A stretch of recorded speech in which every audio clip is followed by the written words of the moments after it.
Son dos temas separados, lo de los niños centroamericanos, que ha sido un problema por una década realmente o más.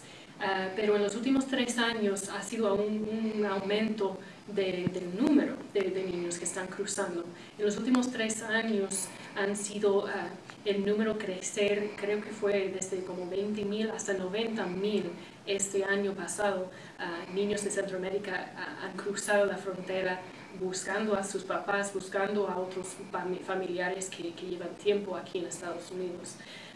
Entonces, el tema de niños centroamericanos no acompañados no es algo nuevo. Lo que es nuevo es el centro de detención en Artesia. Eso abrió en este verano y empezó de repente, nadie sabía qué iba a pasar.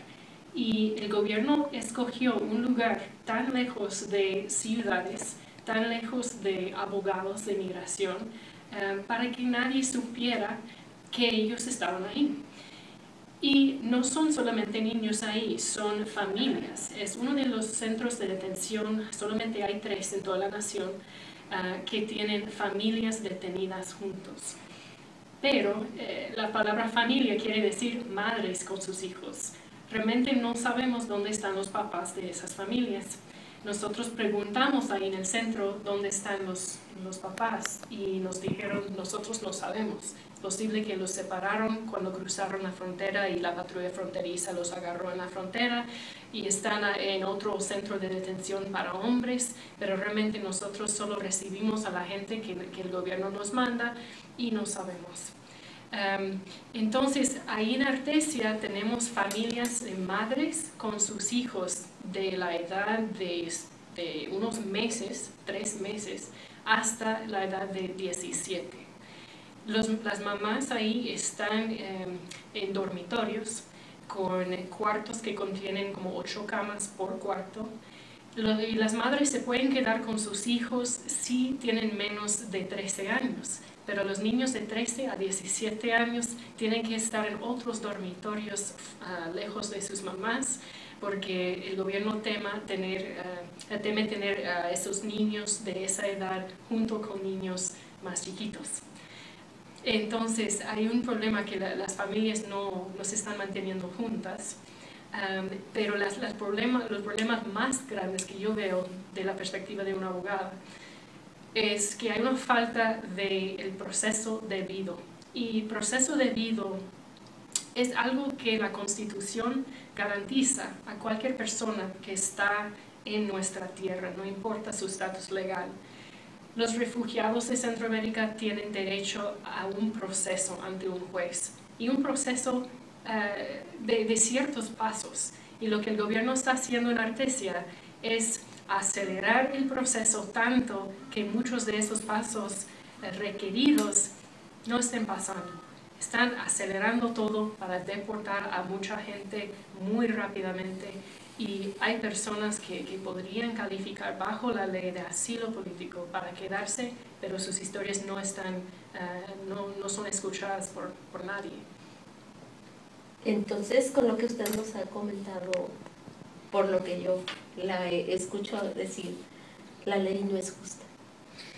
Bueno, la ley de asilo político podría ser más liberal, en mi opinión.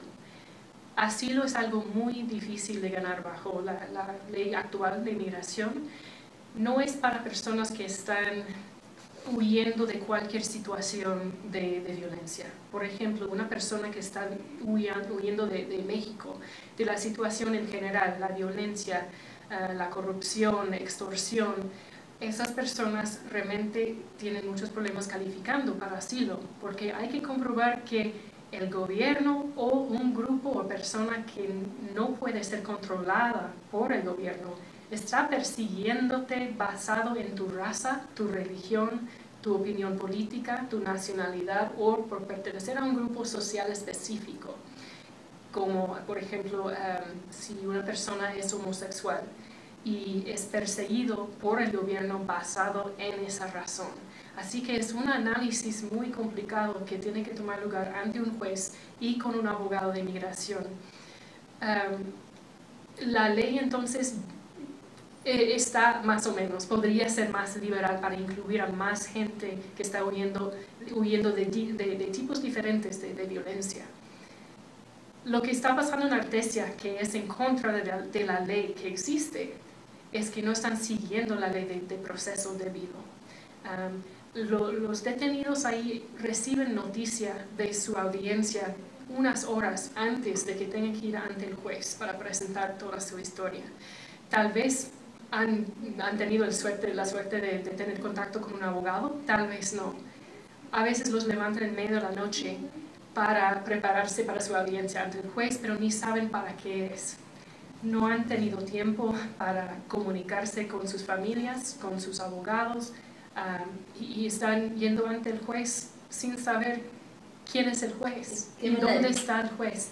Y el juez está en Virginia, 1800 millas de Nuevo México, en una pantalla de televisión, para que sea no muy personal. Entonces, la ley de asilo puede ser más grande y las leyes de proceso debido deben ser seguidos por el gobierno. Y ahorita no están siguiendo las leyes que existen. Mi frustración más grande de lo que está pasando en Artesia, bueno, que todo parecía muy intencional por el gobierno, que escogieron ese lugar tan lejos de recursos. Escogieron para que nadie los viera. Exacto, para hacer todo a escondidos. Eso es lo que me hizo enojar mucho. Realmente la situación de representación por abogados ha mejorado en los últimos, yo digo en el último mes.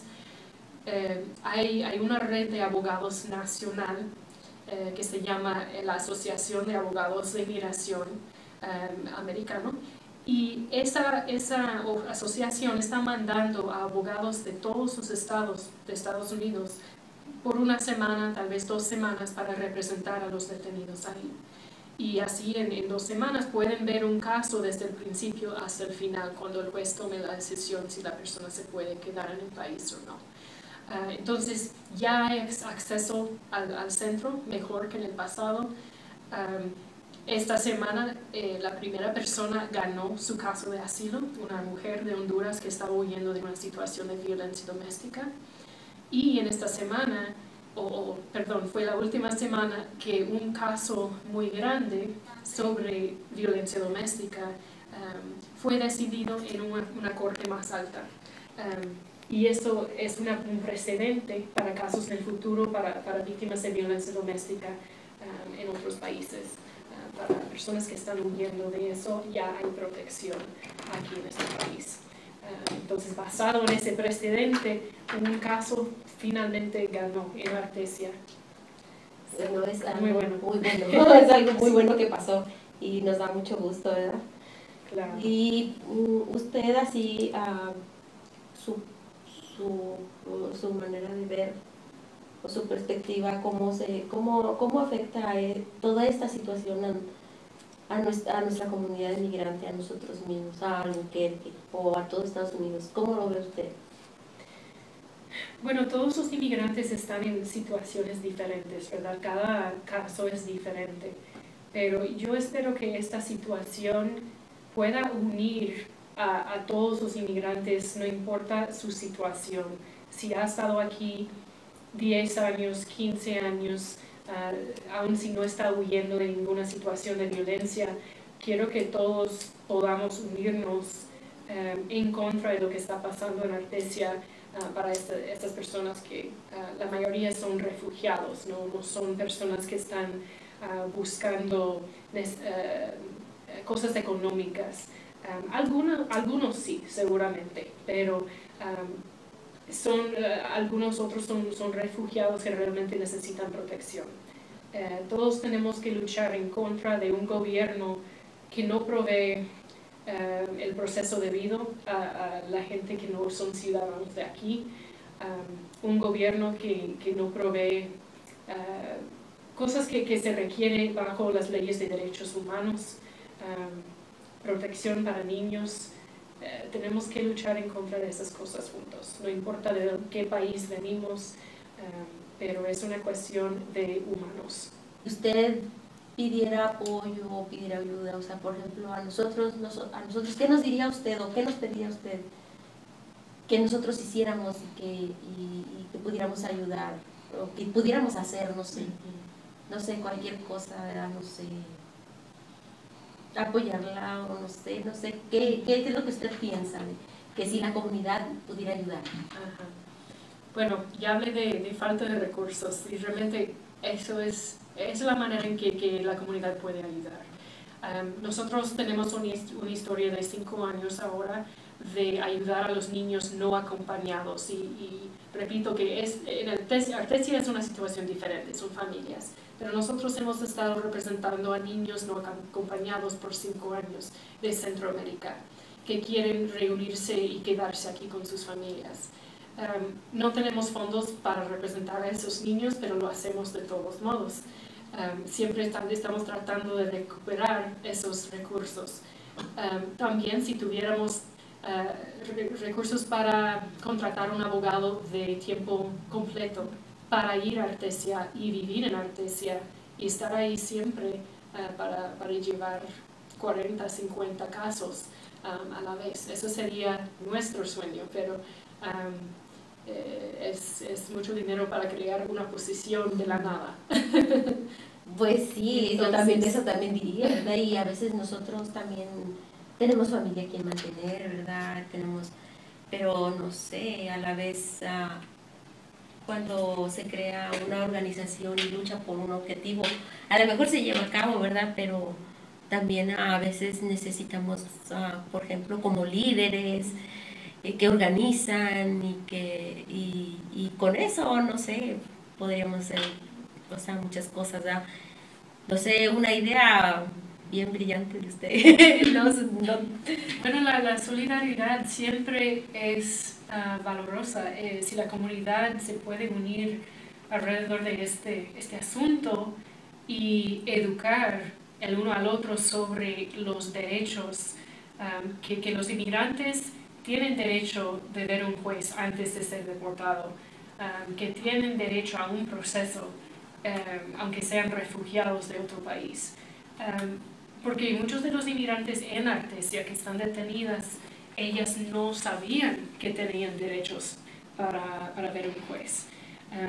Entonces realmente fueron los abogados de afuera que tuvieron que darles una presentación sobre derechos legales y sobre sus opciones para que se enojaran que no les estaba dando sus derechos ahí. Educación de la comunidad y ustedes y el Centro de Igualdad de Derechos hacen eso muy bien con sus presentaciones de derechos civiles, derechos humanos. Sí, siempre organizando a la gente ayuda para que podamos denunciar al gobierno que a veces nos maltrata.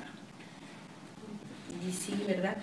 Pues parece que nos dio una muy buena información y ojalá y nos siga apoyando y pues le agradecemos mucho también que usted también piense no tan solo nada más en el problema de lo que es Artesia y lo que son los niños de Centroamérica, sino también piense en su país, que es un país que tiene que ser el mejor del mundo, ¿verdad? Y le agradecemos mucho que nos haya ayudado con esta entrevista. De nada, con mucho gusto, gracias por invitarme.